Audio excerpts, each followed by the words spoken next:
Police continue to hunt for a suspect in a Wise County woman's murder 9 years later. And a Lawrence County woman is charged with interfering with police trying to arrest her boyfriend. I'm Jerry Scott, and this is the Mountaintop Daily.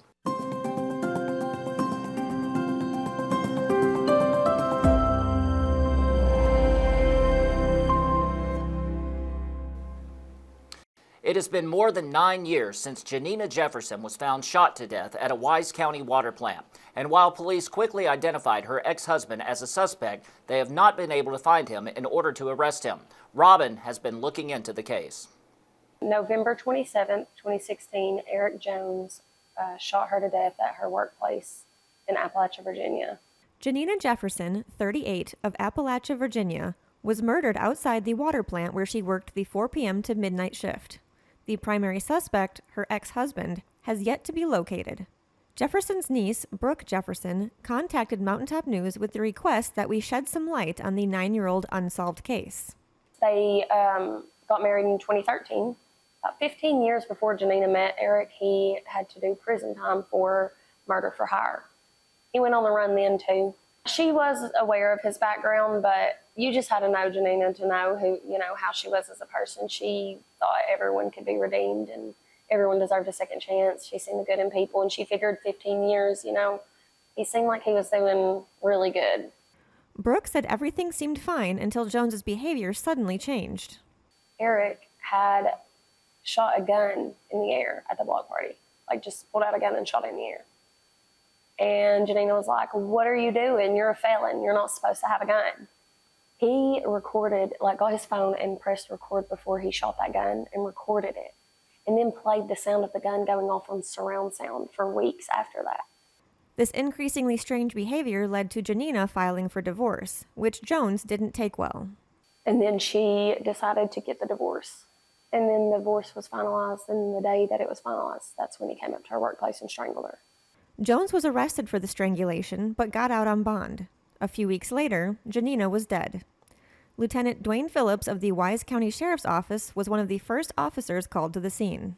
We pretty quickly went through, processing the scene, developed a suspect, got enough information and probable cause that Eric Jones was charged with the murder of Janina Jefferson.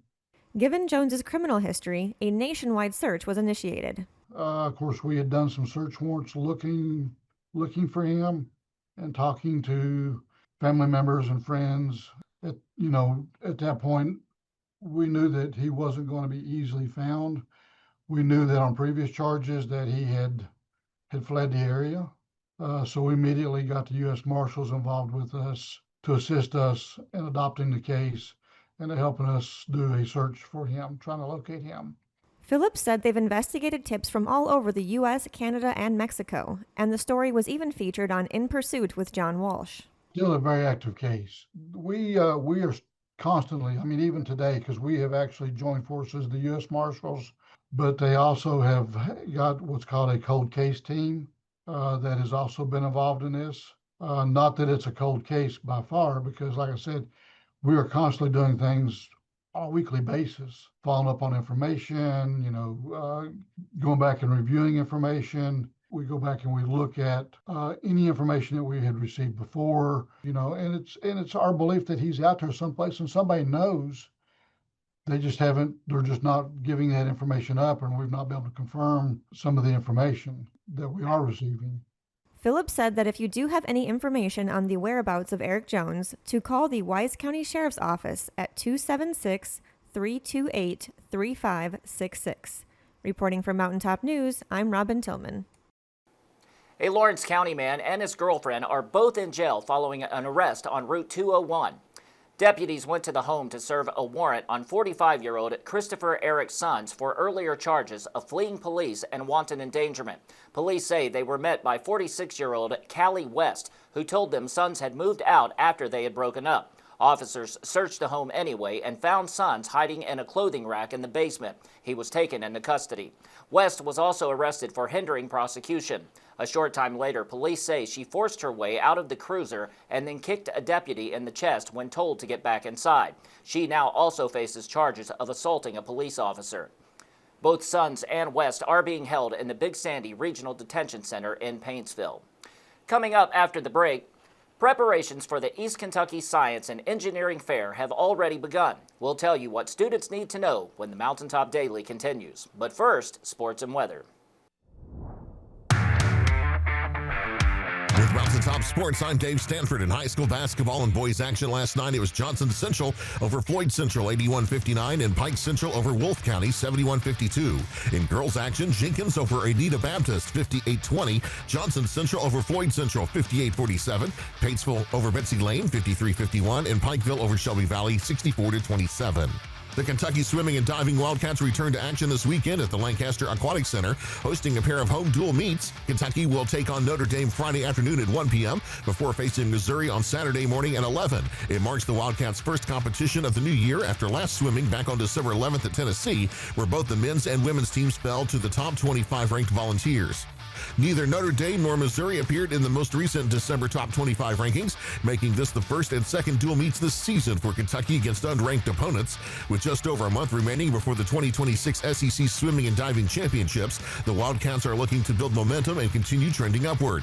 Kentucky has seen steady improvement in times and scores throughout the season, with several key returners expected to lead the way. Diver Avery Geese and swimmers Frank Fredericks, Carson Hick, David Neros, and Levi Sandage have all played major roles so far. The newcomers have also made an impact at the midway point of the season, including freshman Falomena Tufi, who already holds a school record and has competed at a high level in his first year with the program. Admission to both dual meets this weekend is free for all fans at the Lancaster Aquatic Center. In football news, a familiar face is returning to Lexington. Former Kentucky standout and 2017 Wiffle Trophy winner Courtney Love has been named the Wildcats Director of Player Development. Love previously served in the role from 2019 to 2024 before spending time in the business sector. In his return, Love will oversee Kentucky's 4 for 40 program, focusing on the personal, academic, and athletic development of Wildcat student athletes. For more sports coverage, follow Mountaintop Sports on Facebook or visit mountaintop.news and click on the Sports tab. With Mountaintop Sports, I'm Dave Stanford.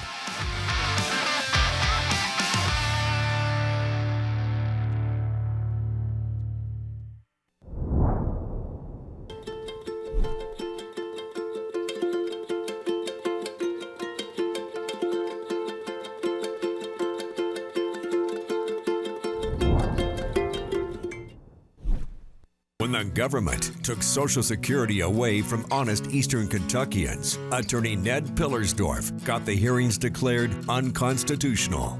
When the women guards were harassed at Little Sandy Jail, Ned fought back, securing a $1 million verdict at trial.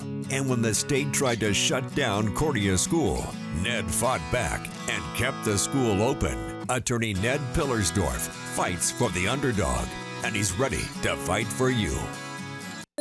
New year, new tech. Start 2026 connected with the latest devices from Appalachian Wireless. Upgrade to the powerful new iPhone 17 or the sleek iPhone 17 Air. Get more done with iPad A16 or stay connected with Apple Watch Series 11 or Ultra 3. And for the kiddos, the Explorer X6 Play, the smartwatch made just for kids. New year, new devices, and the service you trust right here at Appalachian Wireless. Visit us today at one of our many retail locations or online at AppalachianWireless.com. Because we are you, we are Appalachian Wireless.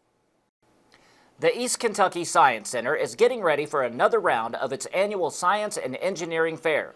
Nick spoke with them today to find out how students can get involved. Registration for the 2026 East Kentucky Regional Science and Engineering Fair is now open. Students are encouraged to work on a project to enter in the competition for a chance to compete at the state and then national levels. Director Susan Scott tells us her expectations for this year's fair taking place March 6th. My expectations for this year is that we're going to have a great year. We had an unprecedented number of students participate last year, and we're expecting that number to continue and maybe even increase. We do 4th through 12th grade projects. They can do group projects, up to 3 students per group. And so we're happy to offer that. We especially are excited to have as many high schoolers participate as possible because we award the International Science and Engineering Fair Award at the regional level. So students, as they participate from 4th through 12th grade, they're growing up and they're getting better and better and better at this process of competition and critical thinking.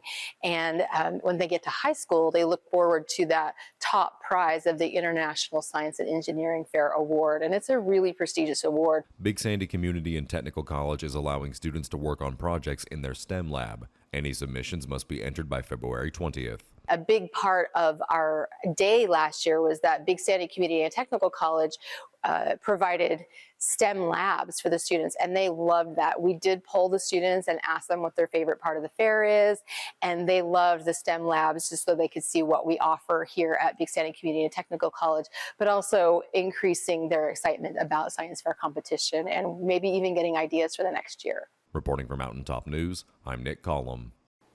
That will do it for this edition of the Mountaintop Daily. Be sure to check us out at 6 p.m. every weekday on Mountaintop TV, the Mountaintop TV app, and the Mountaintop News Facebook page. With your Mountaintop Daily, I'm Jerry Scott for Mountaintop News.